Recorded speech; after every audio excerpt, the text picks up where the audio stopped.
most important right we have, though, is your right to talk. Because if you can't talk, you can't practice your faith, you can't share your faith, you can't petition your government. The right to speak is the most important, and that's what they're going after. And that's why we've had dozens of whistleblowers come talk to us. We want to focus on that because we want it all to stop. We want the double standard to stop. Jim Jordan, some strong words, and rightfully so. Now, what happens in 48 hours? Why is it the mainstream media covering it? Because it's inconvenient. No, the Chinese balloon is what's taken precedence. But in 48 hours, everything is about to begin being exposed, finally. McCarthy announces GOP members appointed to House panel on Biden's administration's weaponization of government. How many of you are aware of what's happening here today? Thursday. That's right, February 9th, 2023, 12 p.m. The hearing on the weaponization of the federal government begins. Now, before we jump forward, please don't forget to subscribe to the channel. Make sure your bell is checked so you're alerted to upcoming broadcasts. Get to restrictedrepublic.com today. Discount code FREEDOM, $5 a month for 24 months plus 14 days for free. We are expanding greatly.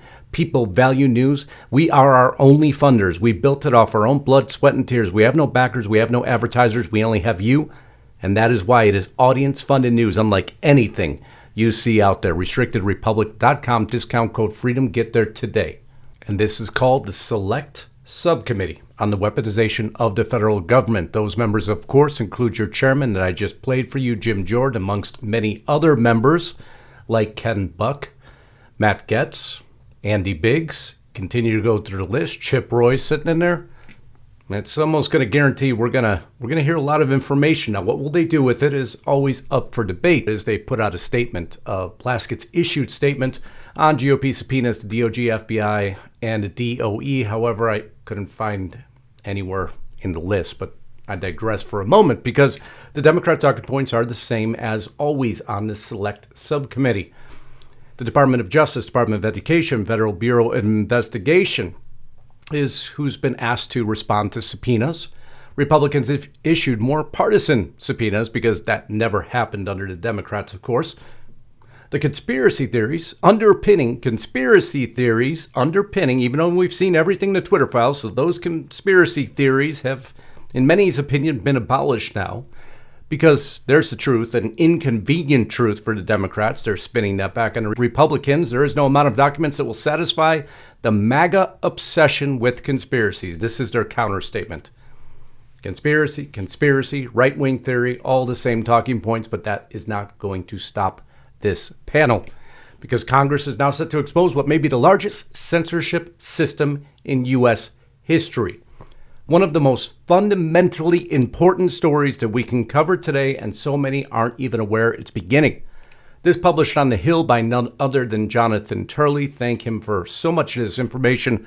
The role of the FBI in prior scandals will remain a point of heated debate in Congress, or as he calls it, censorship by surrogate. We're going to get through what that means because it is of the utmost importance. But first, I'm going to let Jim Jordan say just a few other words. A ploy? It's not a ploy when the Department of Justice treats parents as terrorists, moms and dads who are simply showing up at a school board meeting to advocate for their son or daughter.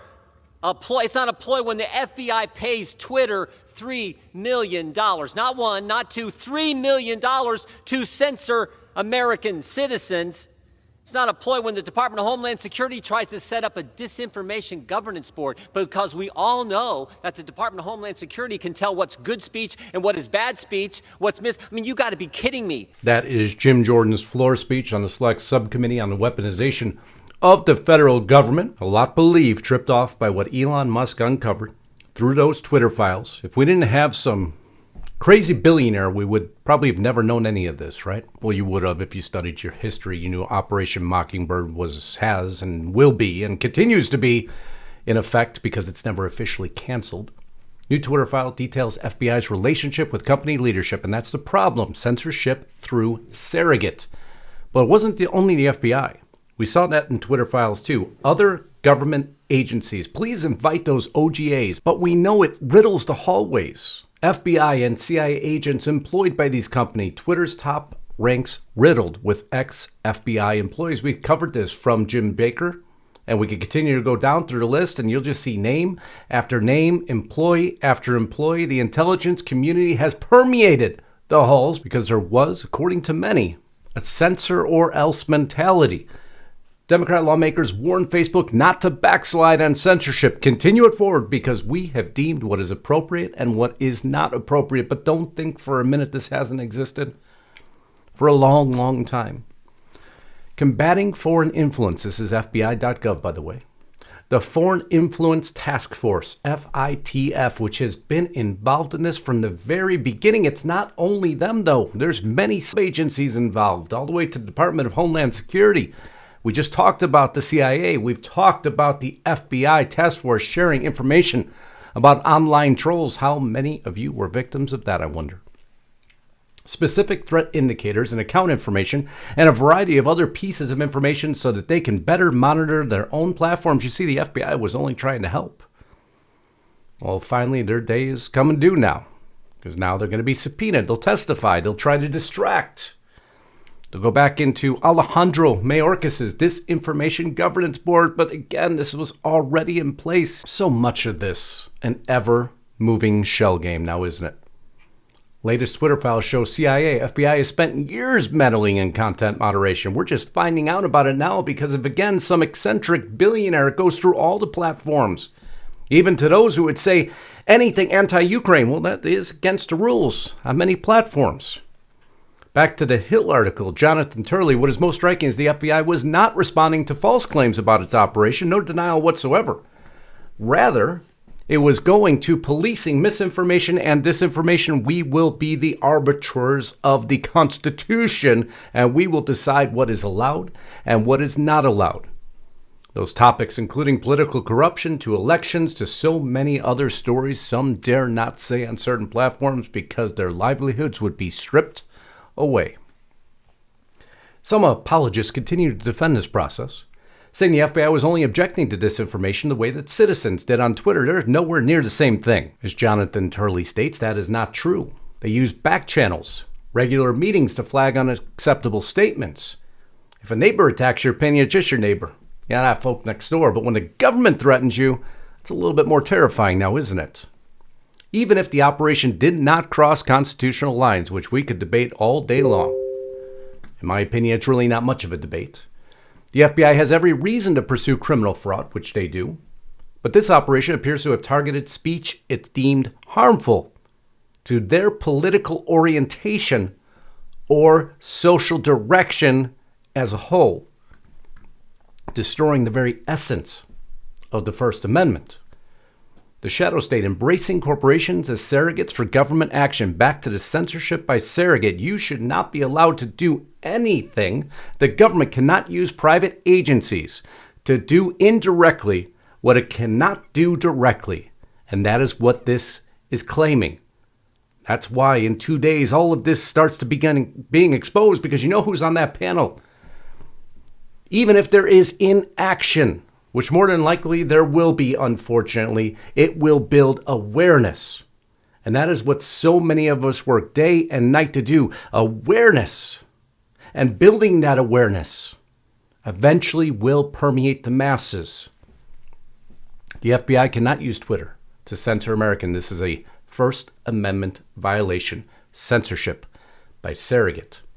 FBI treated Twitter as a subsidiary, flagging tweets and accounts for misinformation. Daily Beast, how the CIA paid and threatened journalists to do its work. You see, this was Operation Mockingbird. This has gone on and on and on. They beckon back to the days of Watergate. Reporter Carl Bernstein broke the story in 1977 for Rolling Stone. Bernstein revealed the workings of Operation Mockingbird, in which many, Operation Mockingbird, not easy for me to say, in which many journalists, including Pulitzer Prize winners, joined the CIA's payroll, writing fake stories to disseminate the agency's. Sad, isn't it? What's saddest is the bottom. The program has never been officially discontinued. Operation Mockingbird, and many were given falsified or fabricated information about their actions in order to engender their support for the CIA's mission. Other journalists were threatened and blackmailed into cooperating, and now we're seeing it come home again, aren't we? Except now on the social media platforms, labeling things misinformation or foreign influence when they weren't. corresponding between the FBI and Twitter shows nothing more than examples of our traditional, long-standing, and ongoing federal government and private sector engagements. This is from the FBI. The FBI provides critical information to the private sector in an effort to protect themselves and their customers. Of course, we're always being protected by the government, aren't we? It is unfortunate that conspiracy theorists and others are feeding the American public misinformation with the sole purpose of attempting to discredit the agency. No, we're not the ones who are providing misinformation. You are guiding information. And that was exposed now through Twitter. And you can't continue to attempt to run away from that. Because in 48 hours, this on Congress.gov, hearing on the weaponization of the federal government begins. The exposing begins. How many will plead the fifth? How many will distract? How many will lie? Well, we're about to find out. But don't discredit the proceeding. This is the great republic of the United States of America. Without these proceedings, there will never be awareness. What they want you to do is feel defeated, as if everything is useless. Don't do that. We must hold faith in some systems so enough Americans wake up to put the right people in place to assure those systems do not violate our constitutional rights. And that is why what Jim Jordan and his subcommittee is doing is so important. I'll let him close this session off. I love you all. Thank you so much for being here. Until next time, Godspeed and God bless. Justus Knight, signing out. Government was telling people they couldn't go to church just a few years ago. Your right to assemble, your right to petition the government. The Democrats kept the Capitol closed. You couldn't, as a citizen, couldn't come to your Capitol that you pay for to address your member of Congress, to redress your grievances because Nancy Pelosi wouldn't let you in. Freedom of the press, I just told you what the head of the Intel Committee tried to do to a journalist. Americans are sick and tired of it. And what we want, we don't want to go after anyone. We just want it to stop. And we want to respect the First Amendment to the Constitution that the greatest country in the world has. That's what this committee is all about, and that's what we're going to focus on. That's what we're going to do.